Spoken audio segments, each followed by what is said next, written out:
Upside down. It's upside down. It's going to be upside down there. I doubt it. It's the ride home.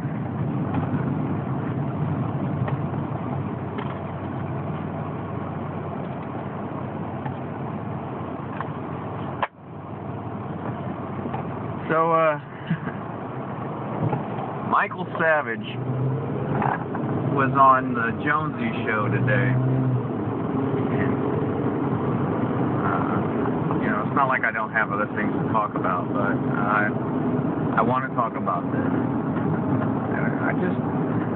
I really enjoyed that. I listened to Savage for years before I listened to Alex Jones. And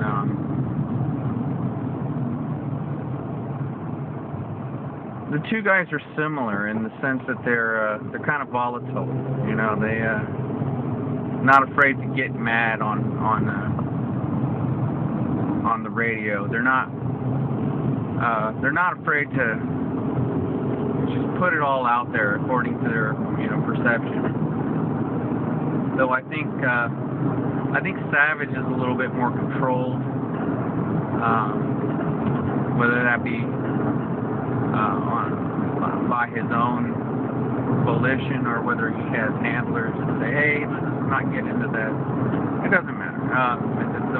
The point is, Savage is more controlled and reserved about the content that he puts out. Though I've heard Savage read Alex Jones articles on the air verbatim and not give credit.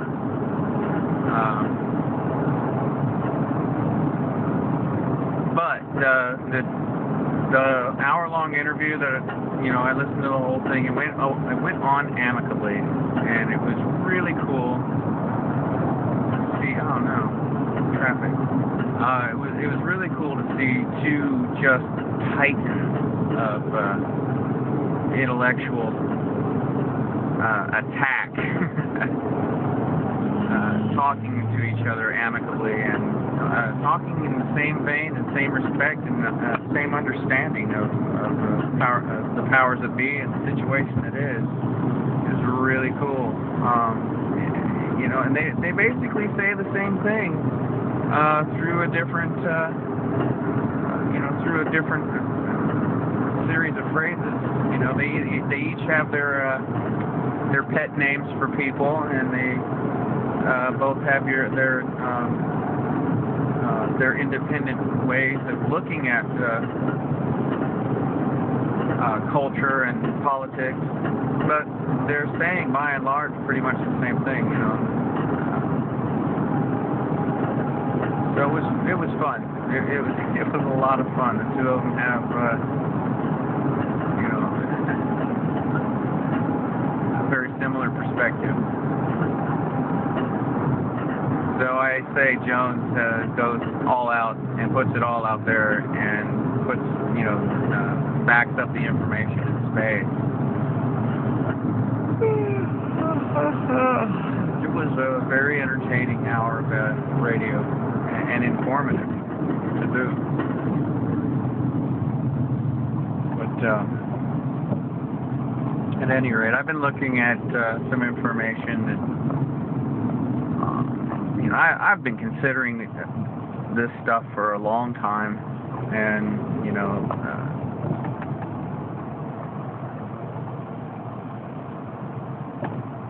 before I came into a clearer perspective of the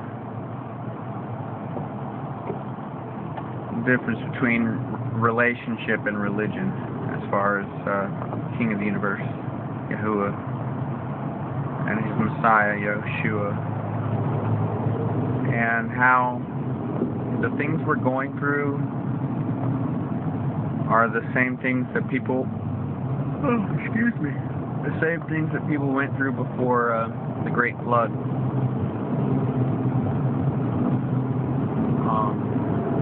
Messiah said that as it was in the days of Noah, so it shall be at the return of the Son of Man, which basically meant himself. And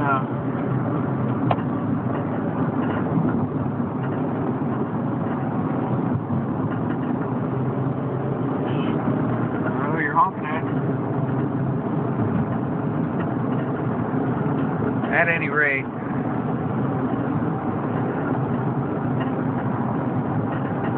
I see the GMO. I saw a BBC article, BBC television, about how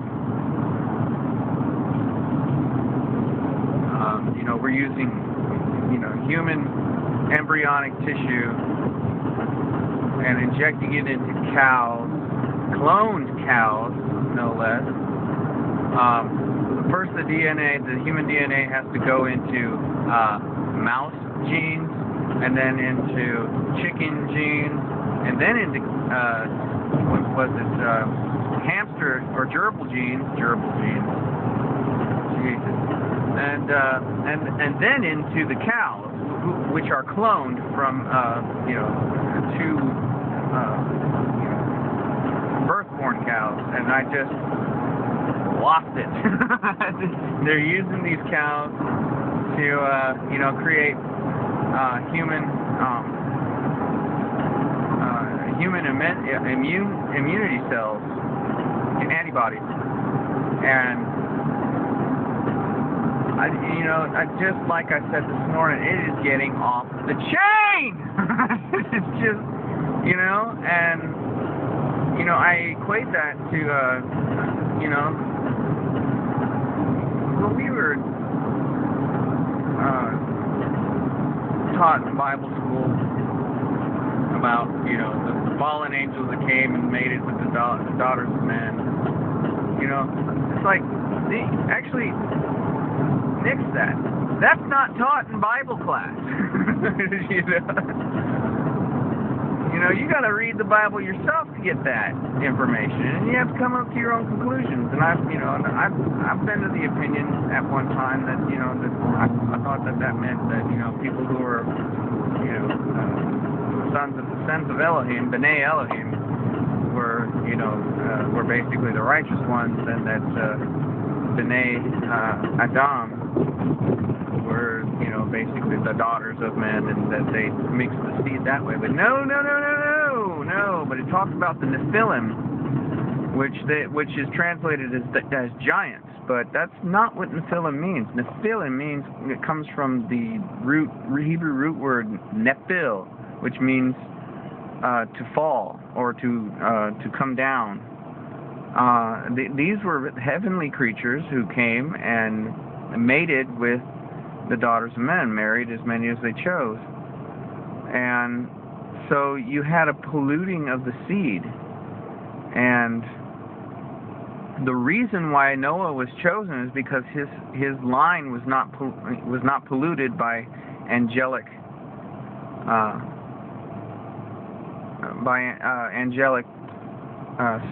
seed, I guess. I don't know. But you're basically, what the Bible was trying to communicate was that the angels were teaching men how to break the law of like kind. Everything reproduces after its kind.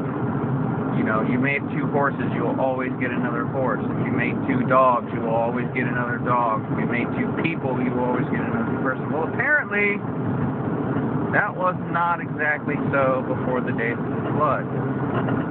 And basically, what these fallen ones were teaching people to do was how to cross the genes of humans and angels, humans and the other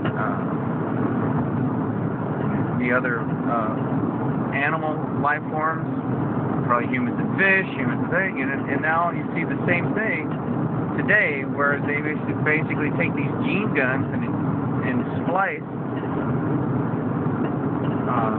the genes of other species into the crops, into other things. I've been reading articles that we have chimeras, that we've got super soldiers, soldiers that can breathe underwater, soldiers that can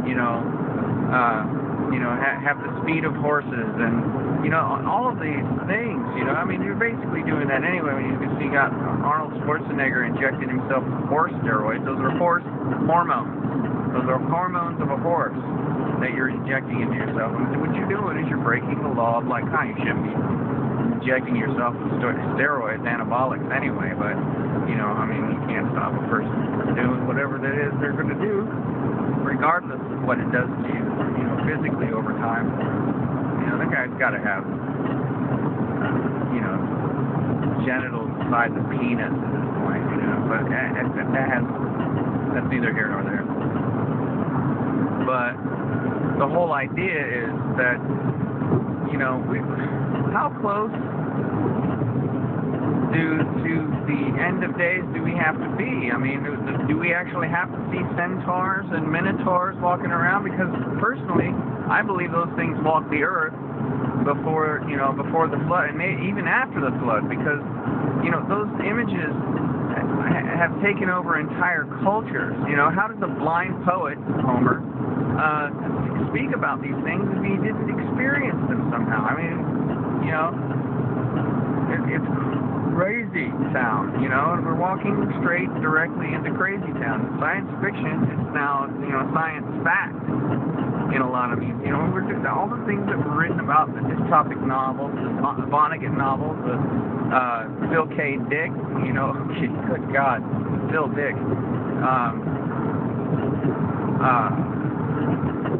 You know, Orwell, Huxley, man, Huxley came out in the 60s and said that, you know, Brave New World was the plan, you know, that they would have basically New World Order would be, you know, 1984 with a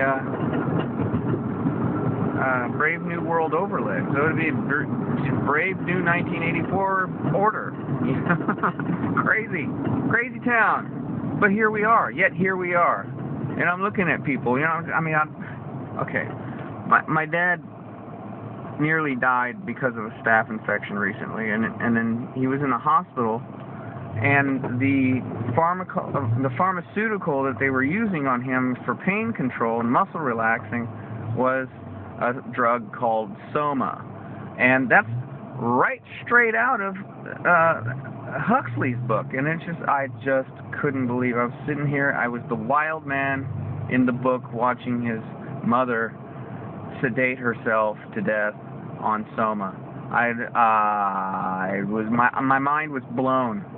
You know, and here we are.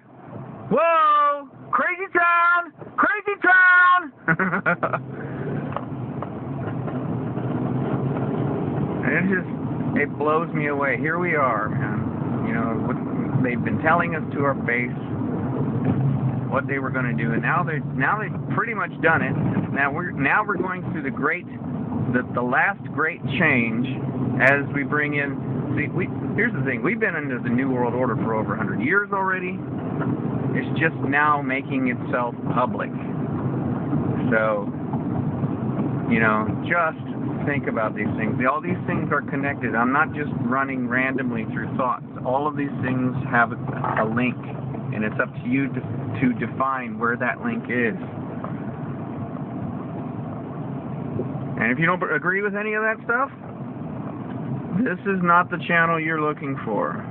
You can go about your business. Move along.